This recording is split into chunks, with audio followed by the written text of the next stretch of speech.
Кейде бір қарағанда түк зияны жоқ әдеттер толық тәуелділікке айналып шыға келуі мүмкін. Біз күнде таңертең кофе ішеміз, сөйтіп онсыз таң атыра алмайтындай болып кетеміз. Жұмысымыздың бір бөлігі деп есептеп, электронды поштаны тексереміз. Кейде әр секунд сайын қалтамызға телефонның дірілі алаңдататынды шығарамыз.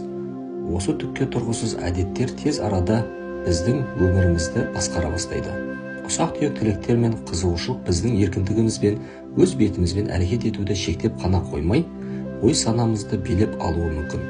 Біз бәрі бақылауда деп ойлаймыз, бірақ шын мәнінде солай ма? Бір адам бұл мәселеге тәуелділікке өзіңді тізгінге салу еркіндігін айырылу деп сипаттама берген еді. Олай болса, сол еркіндікті қайтарып алайық. Тәуелділік әртүрлі болуы мүмкін. Газды сусын, есірткі, шағым, өсек, интернет, тырнақты тістеу. Бізге керегі өзіңді тізгіндеу қабілетін қайтару. Ойдың анықтығы мен өз-өзіңді бақылау дәл осы қабілетке байланысты.